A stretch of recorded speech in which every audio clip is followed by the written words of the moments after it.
Pour vous dire comment finalement cette approche de faire de rentrer dans un film avant que le film ne soit tourné, je peux dire qu'il y a 2 thèmes que j'ai écrits, par exemple un thème pour 37.2 le matin de Benex et un autre pour Jean-Jacques Hano que je n'aurais jamais écrit si je n'avais pas rencontré dans 37.2 les acteurs et dans Jean-Jacques Hano qui m'a parlé de ce qu'il attendait.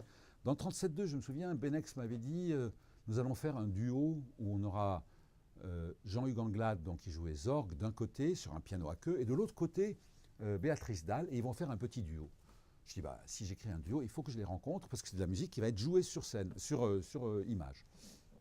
Donc, ils sont venus chez moi, et Jean-Hugues Anglade, qui est une personne que j'adore, un acteur que j'adore vraiment, je lui ai demandé s'il jouait du piano. Il m'a dit, oui, je suis en train de travailler en ce moment le piano, et je travaille une pièce de Debussy qui s'appelle Dr Gradus ad Parnassum, c'est une pièce tirée donc de Children's Corner.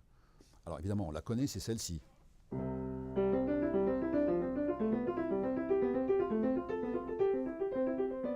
Etc. Donc il savait faire ça. Voilà. Après, je dis à Béatrice, est-ce que tu joues du piano? Elle me dit, moi je joue que Dalle. C'était Béatrice Dalle. Alors je lui dis, tu peux faire des gammes? Alors elle m'a fait, oui, comme ça, très bien. Ben, j'ai pris le temps qu'il fallait. Et j'ai écrit un duo dans lequel Jean-Hugues Anglade fait une partie, l'accompagnement, et Béatrice Dalle joue le thème. Eh bien, j'ai écrit pour Jean-Hugues Anglade la chose qui se rapproche le plus de Dr Gradus ad Parnassum. Il joue ça.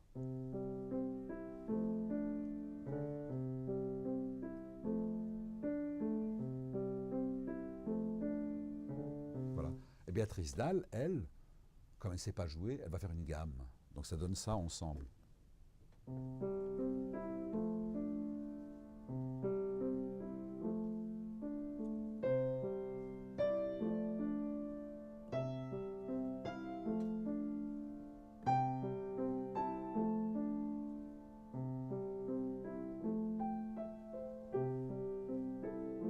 Voilà. Après, elle joue une note, etc. Et ça vient du fait qu'on est entré en musique en même temps qu'on est entré en tournage, et même bien avant. Un autre exemple assez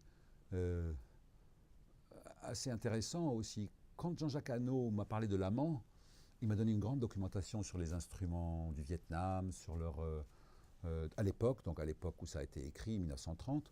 Et quand je lui dis, mais le thème du film pour toi c'est quoi? Il m'a dit, c'est une histoire très simple entre un beau Chinois de 30 ans et une petite gamine française. Simple, un peu comme un arpège. Et ça m'a resté dans la tête. Et je me suis dit, mais un arpège, bon, c'est intéressant un arpège. Mais comme ça se passait au Vietnam, au lieu de faire un arpège comme on le fait, je me suis dit, je vais utiliser un arpège, mais de la gamme pentatonique. Donc de 5 tons, j'ai fait ça. Voilà. Et le thème a donné ça.